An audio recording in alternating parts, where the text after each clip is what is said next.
We go behind the scenes to huck some bombs with Breckenridge Avitex. Phil Lindemann, Krystal, 93 News. First, the coroner's report from an October death in Breckenridge points to homicide by strangulation.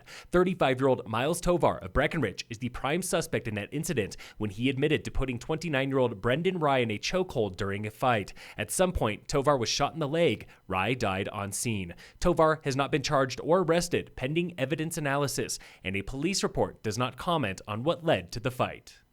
Nearly 2 feet in 3 days at Breckenridge means a busy morning for avalanche mitigation. Ski patroller Hunter Mortensen. It's all about knowledge and knowing the history of what's been going on weather-wise, snowpack, building on that, so getting everybody on the same page, same plan, and then getting up there and putting skis and eyes on all the terrain. Mortensen is an avalanche tech, and this morning, he and 35 other patrollers were blasting on Peak 8 at Imperial Bowl, Peak 7 on Whale's Tail, and Peak 6. It's the newer layers, the new storm that we want to make sure we have a handle on. So when we put an explosive on it, it just disrupts that whole layer cake and makes it in just a one big, inconsistent mash of snow. Nearly 35% of Breck's 2,900 acres is above tree line and prone to slides. Before Peak 6 opened in 2013, patrollers spent 2 years learning the terrain. And then once it was open, it was really just an exciting adventure of terrain awareness, terrain recognition, and a little bit of trial and error. Breck Avitex know dozens of slide paths by heart, and you won't find them named on a trail map. We like to have a name for every one of our avalanche paths just so we can have good reference point and talk about it, and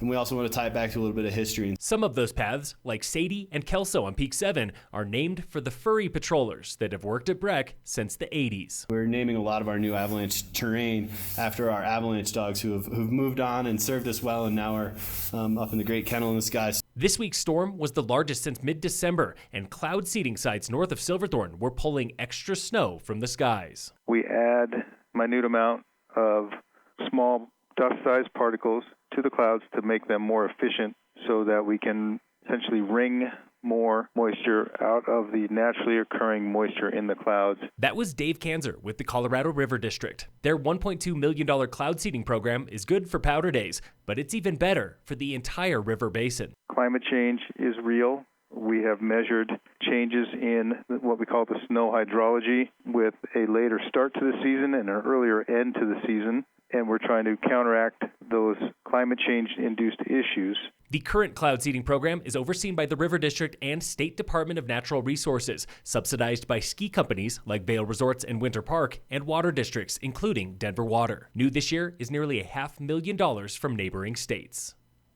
Breck Create has a new president and CEO, Matt Neufeld. He comes to the Arts District from big city programs in New York and St. Louis, and he knows Breck is a different beast. It's an exciting place to be because there's incredible support for the arts, but also there seems to be a really strong desire to see that arts and culture, which are so intrinsic to this identity of Breckenridge, that this is part of the cultural fabric. Neufeld brings a rich background in the arts as an actor, director, and manager, not to mention prowess with a spreadsheet. So you've got to operate a business because, people say nonprofit, but that's really just a tax designation. We're still running a business that's got to end in the black. He inherits a $3 million budget and marquee events like the Breckenridge International Festival of the Arts. This is part of what makes Breckenridge Breckenridge. Breck Create's latest free exhibit, Woven Spaces, is on display now at the Old Masonic Hall on Main Street.